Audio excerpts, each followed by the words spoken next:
Welcome to Net Talk. I'm Alex. I'm Mitch. That was different. Was it? I don't remember. It's been so long. It's been 2 weeks. We're on hiatus. We were busy. Fighting.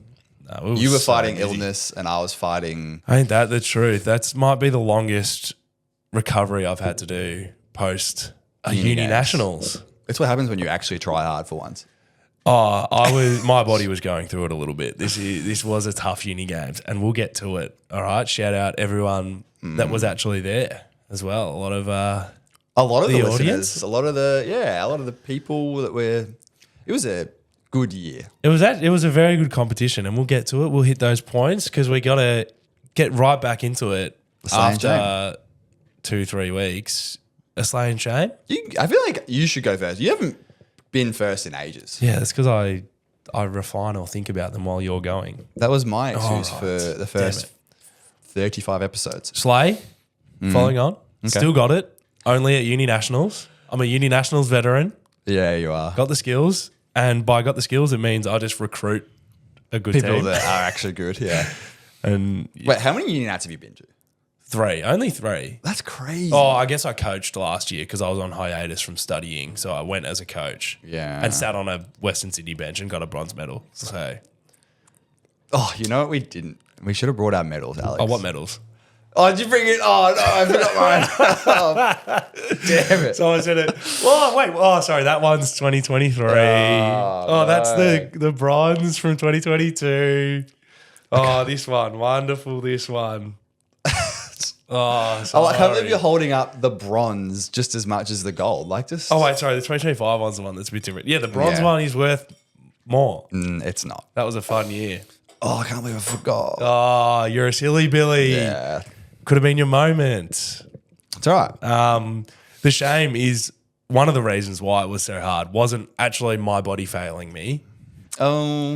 I was pulling out all the stops. I was sleeping in my compression socks. I had the full length skins going when I was walking seeing around. You and them being like, "Well, Alex is actually trying." I very nearly was wearing full length skins out to the club, but I was like, that's a bit far because I didn't need it. But the body was failing the whole team because we had a bit of illness go through the men's side. Not just you, like I think the whole of uni games did because to be fair, I've avoided it this far, although I'm feeling today, although we've gotten up really, it's like 9 o'clock for us, which is way too early. We'll get to that in a second. But I feel like everyone, my entire women's team got it. Yeah. The Monash entire women's team got it. The Latrobe entire women's team got it. Like I just am hearing everyone went down. Yeah, because I think our men's team got hit with gastro, took a few players out for games. Like I didn't play. And the coach. One of the final ones.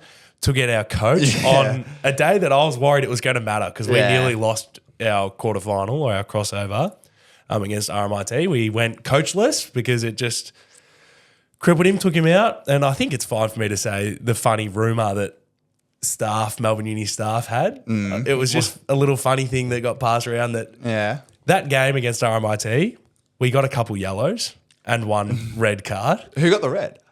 The team, I think it was. I guess it gets attributed to the captain, does it? I'm trying to remember. It went to the team because we got one for time wasting and then we got another one for supposedly time wasting again. And I was a bit livid. Yeah. Sorry. One of our players, we got 2 yellows. Yeah. And one of our players got a red for absolutely roofing his brother on the RMIT team and standing at the net and yelling at him. And it actually went for like a second and then, he got the red.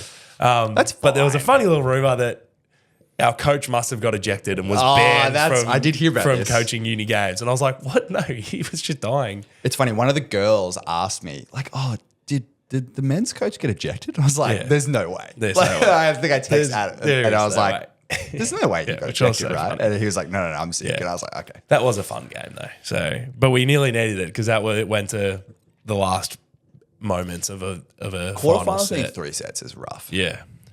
And then because it's been so many weeks, I get to throw in an extra slay. Sure. Just for Laura, my girlfriend's birthday today, which is why we're up at 9 a.m. because because I've got plans afterwards. Yeah. And squeeze in the pod. Yeah. Horrible boyfriend. Yeah. Not bad. Yeah, and because she's going to Europe soon. She gets there earlier than I do. Gets to enjoy a little longer holiday, so it's like last minute planning for that. Well, it's not really. She's a much better planner than me. Yeah. No, she is. It's not even close. Yeah. My slay is the uni game silver. Bang. It's just like, I think last year was like 9th and it was like mostly the same team. So a pretty good improvement, I reckon. Yeah. The girls played well. That UCID team was outrageously good in the final. Shame you can get the shame. And Laura by extension for making me wake up really early in them. I'm tired. Blame it on her. How you blaming it on her? It's my fault. Yeah, no, it is your fault. It's not even that. It was the school traffic really got me. Yeah. It was like dropping off Kate at the station, going back, and then going to get you at the station, and then going back. It's like, I'm going to have to do it again. I'm like, well. We could have got up at 7 a.m. If we recorded at 7 a.m., I think I just wouldn't be able to comprehend anything that we're saying or do anything. Yeah. I'm still barely holding on at the moment. Yeah. My second slay should be the Perth was actually really fun. Yeah. As a coach. Because like for those who have been to Perth in AVL or like youth nationals or even uni games, because it was in Perth a couple of years back, that can be quite a brutal, but me going as a coach and not playing, pretty fun. I did enjoy it. It's the first time the Melbourne teams have gone to Perth and not shat the bed because of travel time. I think the girls Maybe shat the bed a little but bit. Yeah, the men did really well. Yeah, we'll talk about the that. gates firing. We'll get to it. We'll talk about that in a little bit. So in the national local scene, the Uni Nationals is done. It was a couple of weeks ago now. So for the men, it was Melbourne University got gold. Oh, big ups. And UTS got silver. We don't like UTS, so fuck them. I was at the comment after the game, so I said, there was a bit of net talk There was during that game. Quite a large amount of I net was talk. losing my voice by the end of this tournament again. I think I lost my voice in 2023 as well, because maybe it's not the highest quality net talk, but there's a whole lot of volume. Yeah. All right. I was thinking about this the other day because we were talking about like net talk in general. And I was like, man, sometimes you specifically, the way you play, if I didn't know you, you'd be so irritated to play against. I'd just be like, man, this guy won't shut up. So I can imagine those UTS guys being like, this clown. But then you just go and win. So it's like even more annoying. We just needed our superstar who had a bit of a tweaked ankle just to come and rip come some out balls. of the game. Yeah. Because player people will know from State League, Henry is a student, and that's my recruitment strategy is just bring the best player from State League and bring him into uni games. And let him go to work. Yeah, but he tweaked his ankle, so we couldn't really play him across finals. Didn't start in our gold medal match, and then gave our coach the nod saying, I'm okay to play. Yeah, put me on. They need me. Yeah. And obviously, like you see someone come off the bench, you serve him a little bit. Yeah. Nah. They learned their lesson. They learned their lesson pretty quick that Henry was our best passer. But we got really lucky with our Melbourne uni team this year. Like, you guys had an amazing roster. libero. Like, full P1 roster is the best we've ever had. Not many actual, like, 2023, we had a couple like 6-month international students that just happened to be here for the tournament. But they're all people that have been at State League. training with us for a long time, which probably helped make it feel a bit easier. But I think even when we get to talking about the girls, the floor of uni nationals talent, it's getting really it's high. actually pretty high. Like there's a fair few teams that UTS has some AVL level talent, some team of the week talent from last week. Yeah, that's true.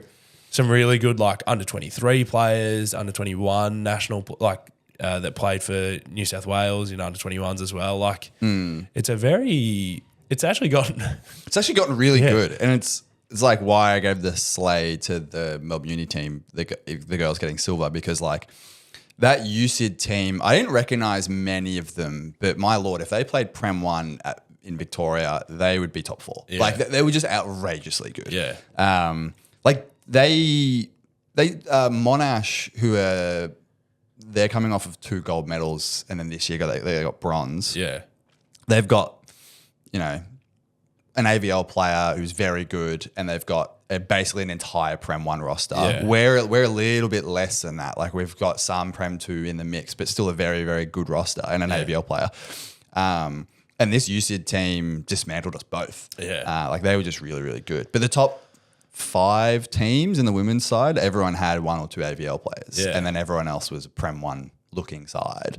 So for uni games, that's pretty good compared to previous years where it was like everyone sort of had one person who played volleyball, let alone was good at volleyball. Like, well, it is seeing maybe how the landscape of volleyball in Australia has shifted. That a lot of the unis that happen to do well are unis that also have state league clubs affiliated with them or other things. Like people always talk about the state league clubs get helped out by students. Yeah. Because if I go to Melbourne Uni, I'm likely just to play for them at state league and whatever. So it does give you a bit of influx at like the lower divisions and the few players that sneak straight into like top divisions.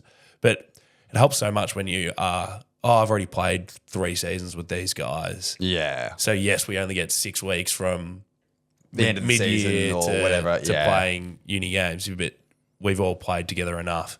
Versus like the other teams that are really good, like, well, we nearly lost to RMIT. They were pretty incredible. Like they had a lot of talent, but like they just haven't played together for as long as you guys. Yeah, like your team and my team as well would have at least 3 or 4 of the starting 6 that actually play on the same team. Yeah, like we had a bunch of the Latrobe guys. Yeah, and a bunch of Melbourne Uni guys. It's funny, we had a bunch of the Latrobe women as well. Yeah, interesting. So yeah, good experience overall on the Gold Coast. I don't miss the humidity of Queensland. I'll be honest. It's so hot. Yeah, it's not good when you're feeling ill. Last thing, because I've got to mention it. I've got to pat myself on the back because in the grand final we did live stream to the Renegades thing. Yeah. Got home, blah, blah, blah. I was ill before that grand final. Yeah, I remember you saying to me in between a set, you were like, I could vomit. I threw up pre-game. Oh, did you actually? In the garden. Oh. So that was a horrible feeling. Not because I was hungover, everyone in the audience. I was ill. Sure. And I was playing through it and blah, blah, and I don't hide anything well. So I'm rewatching a live stream and I look. You did look really pale playing. Yeah. I just look so slow as well, which is same as usual. But yeah, that's the same as usual. But my dad, when I got home, was like, you looked so bad. You got to do blah, blah, blah. And then my brother, who used to play volleyball, was like, I actually thought Alex looked pretty agile. And I was like, that's the first time anyone's ever said that. So thank you very much. That would be a first, yeah. Yeah. You got to print that one out and frame it. Yeah. On the international scene, moving on to the world. The only thing we're aware of, because like pro scene, because World Champs is wrapped up. Yeah. Pro scene is everyone's doing friendlies at the moment. Yeah, there's a couple. There's a really cool friendly series at the moment. On Perugia are playing. I think it's the Suntory Sunbirds or the Blue Eton, one of the 2 teams. So it's interesting to seeing those 2 teams go at it because you don't usually see them unless it's that Club World Champs, which occasionally some teams take seriously. Yeah. Otherwise, there's a World Paravolley tournament that Australia is at, and they won their first game. It was like a record. Yeah, their first game at a World Champs, which is massive for them. I think they've now, at the time of recording, they've won 2 and lost 1. I think they lost. I think you're right. But, the socials are a little bit hit and miss. Or at least on my algorithm, but I do follow. My algorithm's there. You got to. I follow. I reckon their Instagram's the best way to follow. If you follow the Paravolley Australia Instagram, because they'll post their results and. Hey, I follow them. I'm just saying that my feed is. You know what my feed is at the moment, which isn't bad, but it's just like all encompassing. Is bloody Nebraska. Their socials. Their socials are so good. They've hacked the algorithm or something. I don't even follow them, and it's every third post is Nebraska. If everyone wants to nail their social media, go and take notes because their social media, they're killing it right now. Yeah. And then beach volleyball, you'll know a little bit more about this than I will, but their socials for this are going nuts as well at the moment. Yeah. There's the Adelaide World Champs tournament. What's it called? Coming up in November, Beach World Championships. Yeah, that's coming like up. the big climax of the beach volleyball world tour. There was a junior world championships under 18s in Doha and under 21s in Mexico, correct? Yeah, well, that is happening this weekend if people have the time. So I think under 18s is wrapped, actually. That is wrapped. We had a few Australian athletes go. I don't do that think great. they perform. I think they performed as well as they probably should have. Like you always think, you want to get better results, but like realistically, we're still a bit of a small market, especially in the lower age groups. Once we get to like low 20s, we probably get pretty good then. Something about our beach volleyball system people skyrocket as soon as they get to the sort of the senior level. Yeah. But we don't excel in the junior, which is weird. I'm hoping. I'm going to bank. I hope we do well at the under 21s tournament that's happening in Mexico. There's a few indoor AVL talents at that tournament. James Kay from the Vipers and Finley Bennett from Adelaide Storm. Unfortunate that they're both missing. I think in the matchup, but that I think Adelaide team really wishes they had Finley Bennett right about now. Yeah, definitely. And then the other, they're not partnered together; they're partnered with other people. But they should do really well over there. Hopefully, their preparation follow the Oz Volley socials and beach volleyball players because like their preparations looked really good. They've had a week plus over in Mexico doing their tournaments, doing their friendlies, and and the women's teams over there the women's partnerships look pretty strong as well. But the main event of the episode, catching you up on a few weeks of it, man. The MAVSL is fast. Like I'm involved in the coaching side of it, and it's just like we're in our last round this weekend. Yeah. And it's just like, it just blew by. Like I was like, whoa. It really felt like, honestly, 2 weeks ago, felt like it didn't matter. The ladder was how it was. Like it was kind of boring. Like results just felt like they were falling as they were supposed to. Yeah. Last weekend, I feel like we were in upside down world because some of the results just were surprising. Everywhere. There was upsets. There was clean sweeps. The ladder, which looked pretty secure, has gotten a bit shakier. It's the women's side. It is absurd. It's crazy. Everyone, like, there's 3 teams that could theoretically like get knocked out, and 1 team that could still make final. Like, so it's actually nuts. It's good to know that it feels just as quick from an outside view as an inside view, but it's gone really, really fast. So last round is this weekend. So Alex and I are just going to do a little bit of not like a recap, play-by-play. One thing I'll give a good slay to is the socials this year for the Instagram. They're actually posting the results each week, which is good. I still would love to see an updated ladder each week. Yeah. And not wrong. There was a I had fun with this. I have a screenshot on my phone where they mucked up some of the results, and we were top of the ladder. So I screenshot it. I was like, that's going in the that's going in the shout out the people in the Discord that see me trying to do year 7 math in the Discord because I deleted my own posts in the chat a couple times because I was like trying to work out. I was like, I'm pretty sure the men's ladder is final. Like the top 4 on the men's side is final. Yeah, and then I was like, actually, wait, because it's a bit funny. The championship points, you get 2 championship points per set 1 and bonus point. And I was like, what if they get a bonus point? And I deleted my message and was like, theoretically, a team could still get knocked out on the men's side, but it's pretty secure. And then I was trying to do it on the women's side, and I was like, oh, wait, they're all within 1 point of each other. Yeah.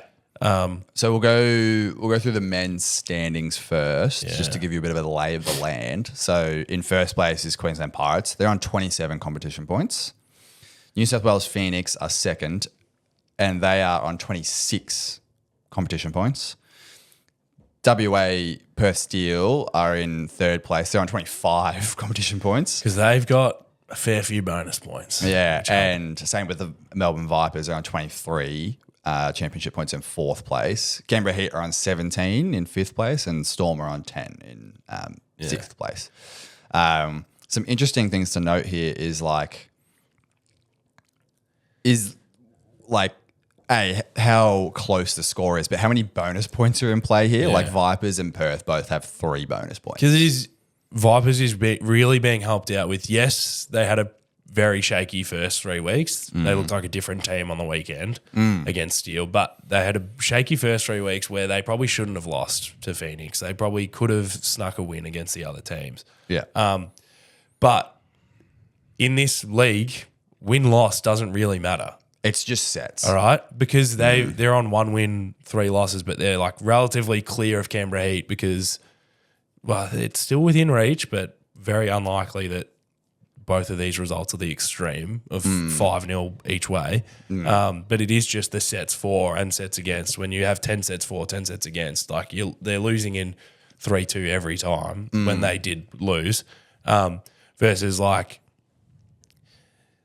even first place going up to the Pirates, undefeated, but they're not actually that far ahead in terms of championship points. Yeah, they've only won. Well, they've won 13 sets, right? Yeah. But they've lost 7. Yeah. And it's really wild because New South Wales Phoenix are on the exact same set score as them. Yeah. So they're actually on the same competition points, but Queensland somewhere along the line have got 1 bonus point. Yeah. And I want to say it's when they flogged someone. And Yeah. I think they flogged Adelaide Storm. Yeah. Like 4-1 or something like that. And Yeah. got the extra bonus point there. Which is why I'm surprised result from the weekend that really secured New South Wales Phoenix that second place probably. They flogged Adelaide Storm. They Yeah, got it a was 5-0 clean 5-0. sweep, but it didn't earn them a bonus point. Yeah, I think the set scores were still really close. Yeah. We don't have them. So it wasn't a flogging. I've got them good. I don't have the set scores. But yeah, the 5-0. But it's good to see that little bit of rotation, having Phoenix essentially in equal first, like in set percentage. Yeah. Turning it around from last year. They've been a really good team this year. And then obviously there's one more round and then it's just single a limb. So it doesn't really matter how you got there. So yeah. those, I think you've just got to, they'll lock in and try and secure their spot. Vipers in that 4th place spot on the men's side just need to focus on winning One set. one really. one set, two sets to be 100% locked in, and then they can keep experimenting and try and find their feet and form before finals. So the only real way that, and there is actually, Alex and I have spoken, there is a couple people on the Canberra Heat roster that could make an appearance this last round and upset Queensland. But Canberra Heat need to win in 4 sets. 4-1, I think the math is, to beat Vipers. And Vipers need to not win. Yeah, and is that the math? Something like that. So the maximum points Canberra Heat could get is 10 plus a championship, like if they won 5-0. But like, let's say they win 4-1, because it is actually really hard in this format to win 5-0. It's It is really hard. Yeah. So they get 8 championship points, puts them up to 25. Yeah. Vipers just need to win 1 set and they're on 25 as well. And they will win set ratio for sure. So, yeah, so Vipers just need to win 1 set, 2 sets. Because if, say, Canberra Heat win 5-0, Vipers win 2 sets, yeah. they're fine. So Vipers are just really going to probably put out their best lineup for the first 3 sets, as you always do probably. Just try to really get over that line, and then they can have some comfort checking that their reserve players are ready to play finals. Yeah, moving on to the women's side, this is a lot more interesting. So WA, they're locked in. They're Perth Steel. They're sitting miles ahead of the crowd. They're on 34 points. They've looked so good this No season. one can probably catch them. If Adelaide Storm turn around, they're playing Vipers this weekend. If they 5-0 us and get a bonus point, they still probably can't get Perth, because Perth will walk away from this weekend, and because they're playing Canberra Heat. And Canberra Heat haven't done well this season, and I suspect that might be one of the 5-0s that we see this weekend as well. So Perth Steel, untouchable. However, 2nd through 5th is separated by 2 sets. Yeah. So that's separated by 5 points, which is really 2 sets and a bonus point. So Adelaide Storm sitting 2nd on 24 points. New South Wales Phoenix in 3rd on 22. Vipers in 4th on 21.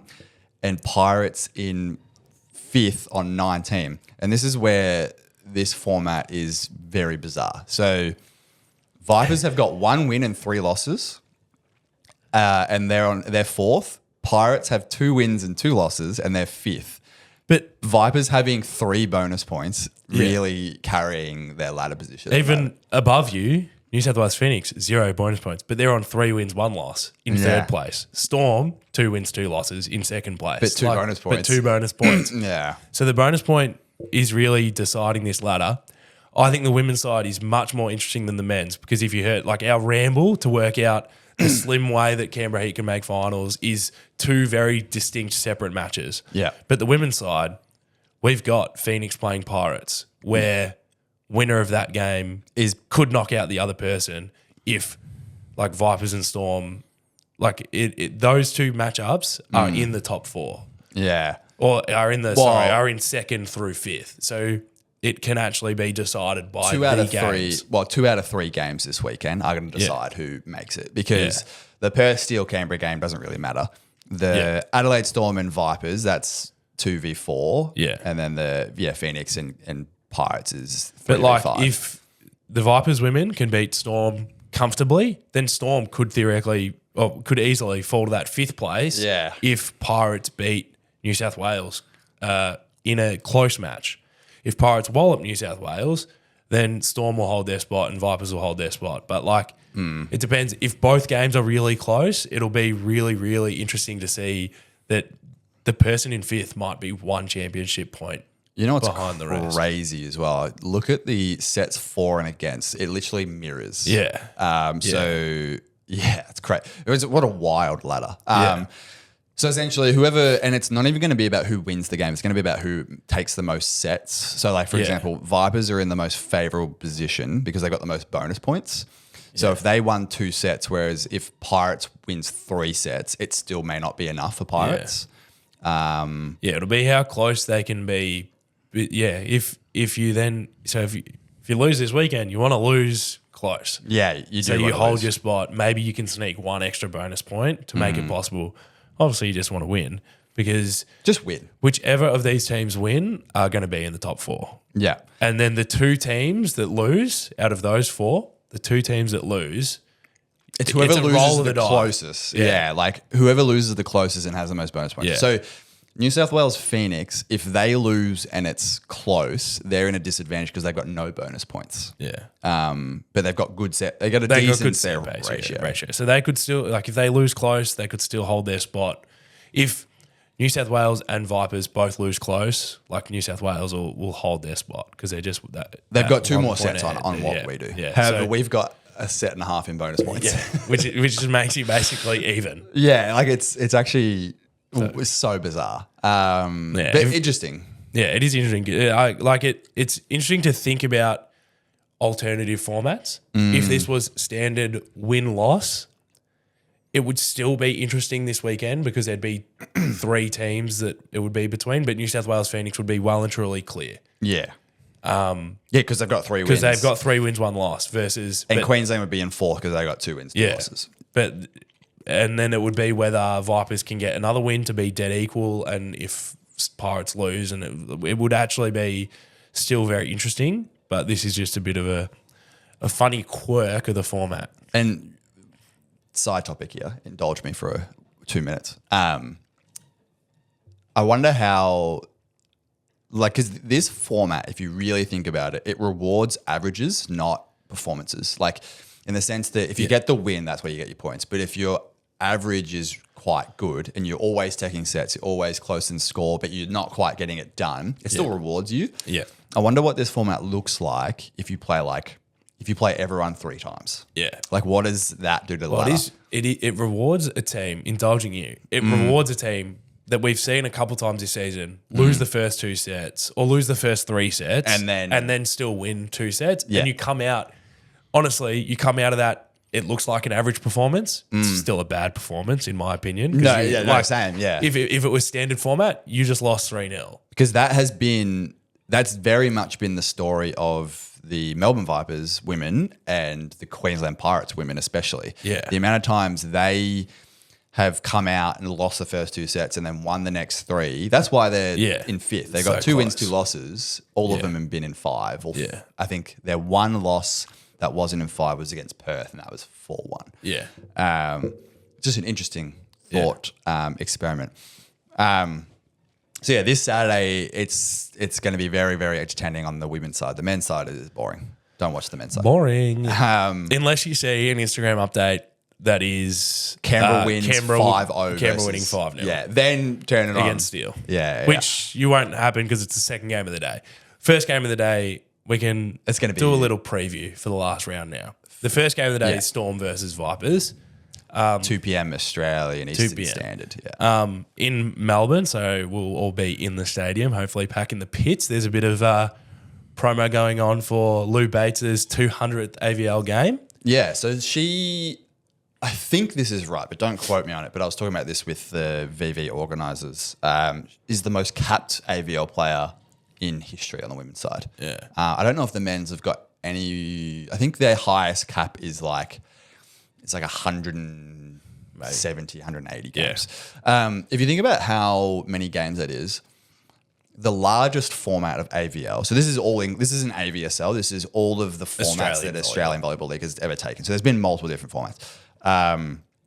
The most, I think, games you would have ever played in an AVL season is probably 16. Yeah. Like when we played, it was a reasonably long format. So I think we end up playing. You played double headers every weekend. And you played 2 games a week, and there was 7 teams because Tassie played as well. And there was a format a few years before that where there was a couple of New Zealand teams as well. Yeah. So we'd end up playing 12 or I'm thinking 14 games. when there was 2 Victorian teams, because there was VVA and there was Uni Blues. But even that, you didn't play everyone because it was East Coast and West. Yeah. So at most, I think the biggest format was like 16 games in the season. So Louise Bates been around. She's put her work in. That's why she's our captain and one of the most capped players in the league. So 200 games is pretty astonishing. And if we keep playing a 7-game season, no one's getting back to that. No one's getting back to that. Yeah. It's such a incredible milestone to see, because it is showing that like you just have to be that good for that long, playing to get to 200 as well. There's a lot of finals appearances that push that up as well. Oh, there's no way you don't get close without playing finals. Yeah. Because finals every year. Yeah, like it just chips away. So congrats to Lou Bates, but there'll be some fun stuff on the weekend. Because that'll be your first game at 2 p.m, which for the men's side will be relatively interesting just to see if the men's Vipers win that, the ladder is set. Unless, I guess, Steel, like then you are moving to the next game. But men's side will be set. But the women's game, it'll be just like 100% interesting, because if that doesn't fall in favour of the Vipers, you're going to be on every player I know is going to be on the edge of their seat for the next game. And we're all going to be upstairs watching, I can guarantee you that. So that'll be really interesting. If it falls really poorly in the way of the Storm women, they're going to be on the edge of their seat, making sure that the other game goes the right way as well. Yeah. I'm just trying to think if we win that game, Adelaide women are going to be hoping that New South Wales win. Yeah, they'll be hoping New South Wales wins comfortably against Pirates. You don't want Pirates jumping them on the ladder. Yeah, it would be an upset if it was a big jump, but it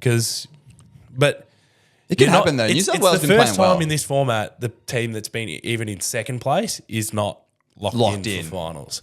Is it? Yeah, it is the first time, because every I other reckon year every it's other pretty locked year in. there's been a pretty big gap, and it was just 4th and 5th that were battling. I think you're right. On the women's side, it's the only team that's clear. And if the Steel can look really good this weekend against the next game at 5 p.m. is Heat versus Steel. If Steel win this 5-0, which is the form that they've been looking at, they might set a high record for competition points. Did we see anyone cross 44, 45 last year? I want to say that people crossed 40. I reckon that WA team, the number in my head that I can remember is 44. Yeah.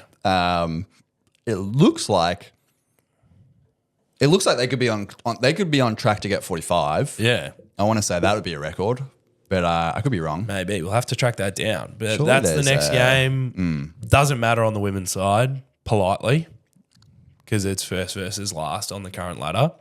Other than for the belief of these Canberra Heat players, because they do have a lot of talent, it just hasn't fallen their way. Wild scenario. And I'm seriously wild.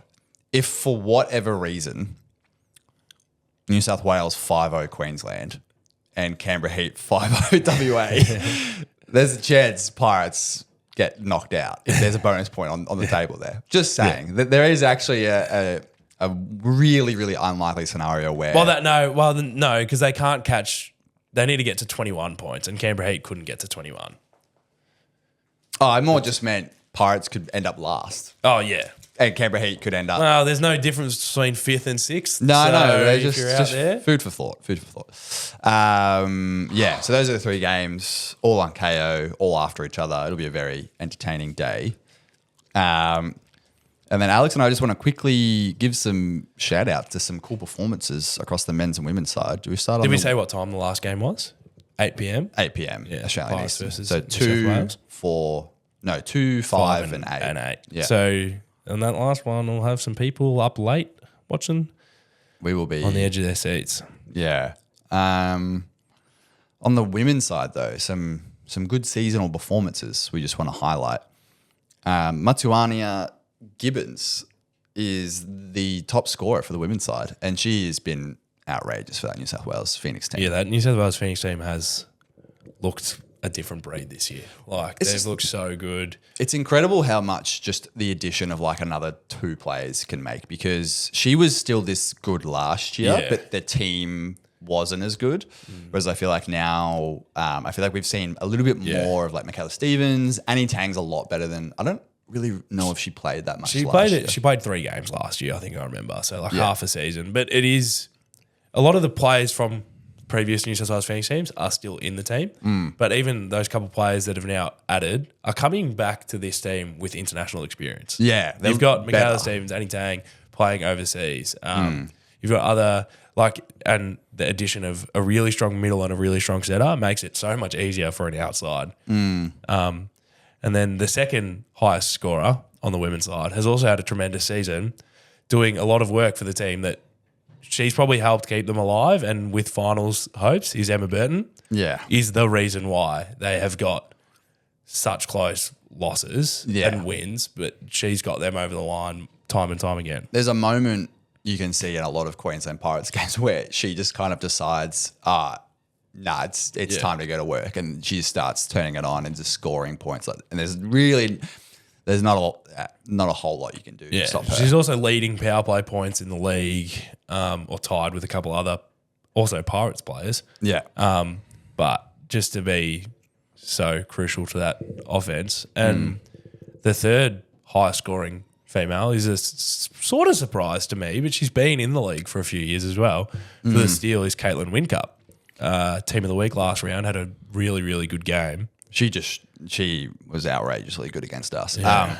It's really funny, and I've made this comment, I think, about a few players in the league this year. You watch, so I don't know if you guys can hear that. The wind is going like crazy outside.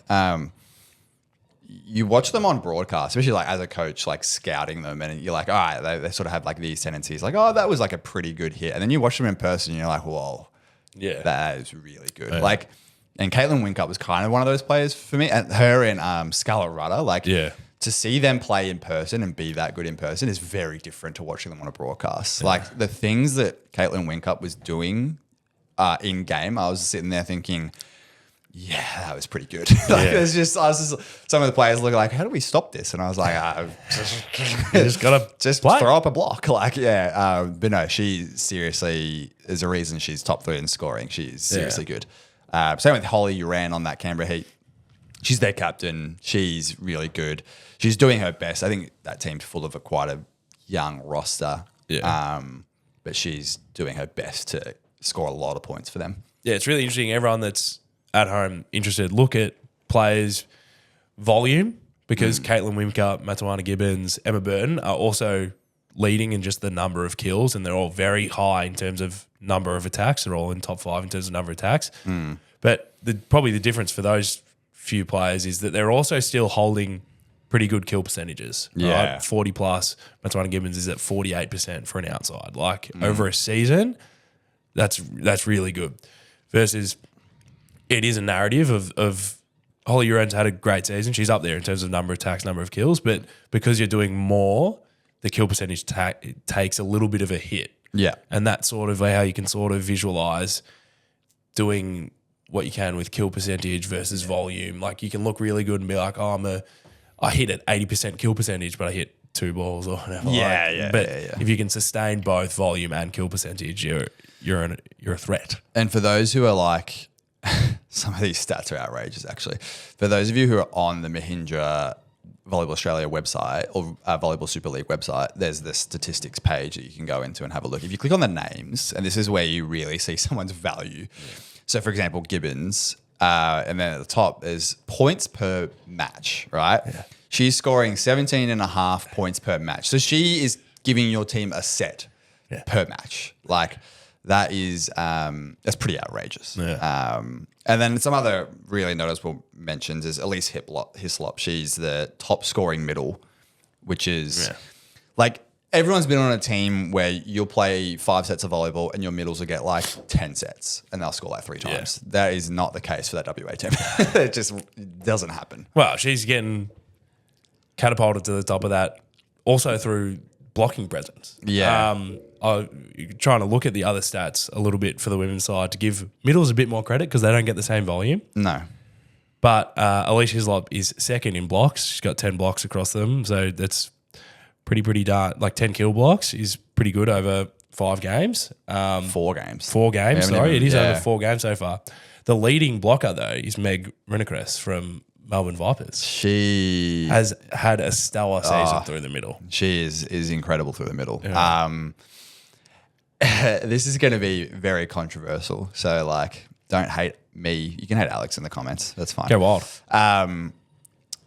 I would argue Elise Hislop and Meg are 2 of the leading blockers in the league. Well, they are the leading blockers in the league. Both undersized middles.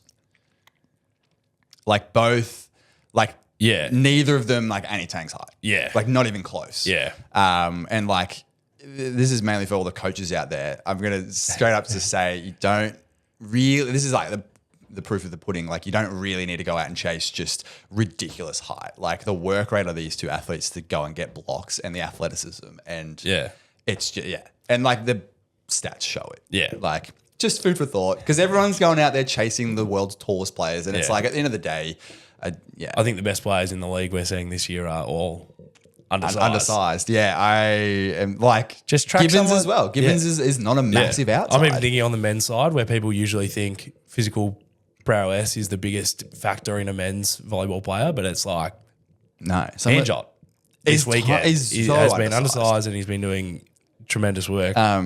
The only, I'm looking at this now, and you can correct me if I'm wrong. The only person that is quote unquote like your right size for the position is probably Emma Burden at opposite. Like, she's quite tall and but everyone else, like Shelby Maher is a very undersized opposite, and she's in this list as well. Like Scarlett Rudder's quite tall. Scarlett Rudder is quite tall. I'll give her that. Up there. I mean, they're all tall and but it's just the athleticism and watch someone's like slow-mo hype reel on Instagram and actually just like look at their feet. But before the massive block. Yeah. Look at the eye tracking. Yeah. Look at the all footsteps. Like, it's actually crazy seeing someone go, Yeah. No, my point was more just like, it's good to see, people that aren't 6'10" going out and doing these kind of things. Yeah. Moving on to the men's side. The men's side has some surprising names maybe for some of them, but just in terms of top scorers over all rounds, doing a lot of work for the Phoenix team is probably getting him to that second place. I think their supporting cast has done really well as well. Yeah. With some funny lineups. If you watched, they didn't do actually that much funny against Storm on the weekend, but a couple rounds ago, like, they've got a few players that are doing a bit, like, they probably don't get to show up on the stat sheet because they're playing middle/opposite. Yeah, I've seen in certain rows. There's a couple of things because they've just got Pascal Eckerman, who is up there for a middle, and he's contributing to. He's in the top 15 for total points, but same as last year. Actually, different Garrett though. The other top scorer is led by Garrett again. Fraser Garrett is just had a belter of a season on left side. It's even more than the women's scoring. The points per match that he scores is 21 points. Yeah. That's more than a set. Every match you're getting that. Yeah. It's pretty good. And he's getting, maybe he's getting a lot of power play points as well. He's getting 14 power points. He has 14 power play points. Yeah. 3.5 a game. So you get 9 a game. He's getting them just under half, a bit more under half. But if you're watching them, they're going to him a lot on power plays for good reason. Yeah. Because he's still on the highest volume of anyone in the league on the men's side. Well and truly clear. has a kill percentage of 49%. Like, that's still pretty outrageous. that is absurd. Especially for a pass hitter as well. Like pass hitters, what are we looking at now? Like 35%, I maybe think. 35 to 40 probably. You'd be considering yourself happy probably at 40%, and there's a fair few guys above it, but like 33% efficiency, point win percentage of 73% is second in the league. Point win percentage. It's at 130 attempts. Yeah. That's a lot of volume. But the man's walking away with a lot of points, so keep setting him. Under that is Lewis from Vipers. A debut season. Debut season, and he's been asked to do a lot, I think. He's been the Vipers' saving grace across a couple games. His offensive prowess is pretty remarkable. He's done a couple little things. We've seen him slot like right side a couple times because the pass hitting room at Vipers is crowded with talent. Yeah. So he's slotted to the right side a couple times, which gets you like a little bit of easy volume being an opposite. Hey, opposite's easy, mate. But he's also really shined in his passing and transition attack for this Vipers team as well. Yeah, no, I agree. And then Lockley. I was blending the Lockie and Lachlan, but Lockie Bray is third on this list also from the Vipers. Scoring 12 points a match, sitting on 47% efficiency is also pretty good. So you can see these two players are the reason why Vipers are doing really well. Without last year's experience. You good, mate? So I mute the mic for that one, probably. No, I'm going to leave it in. Look, like they're getting to that second and third top scorer place. They're on the same team. You don't normally see that being possible. No, you don't. Because you're sharing attack. But one thing that they're not sharing, but they're both dominating in, is their service. Louis Calacolio probably should have hit that he's got a lot of aces. He's leading the league in aces, or tied with Fraser Garrett, actually. So they're getting a lot of points from behind the baseline. Like an ace percentage of 16%, error percentage of less than 50% is good. Like they're at 30%, Louis, and Fraser Garrett's at 28%. Just the volume. You can handle that when you're getting so many aces. And just the volume of serves as well is a good indicator of if they're not acing, they're putting teams under pressure and holding on their serve. So I think Lewis is on 50 attempts and Fraser is on 53. Yeah. Everyone else is Steve McDonald's on 47. Actually, that's pretty impressive. Everyone else is like high 30s, low 40s. Just to give you an indicator on that. And then Simon Coe for Adelaide Storm. Carrying that team as best as he can. We play against Simon at Warrnambool every year. Yeah. There's a pretty big gap that was left. Well, he had a pretty good role last year as well. They had a pretty handy pass hitting room last year, the Storm, sort of rotated through their three or four guys.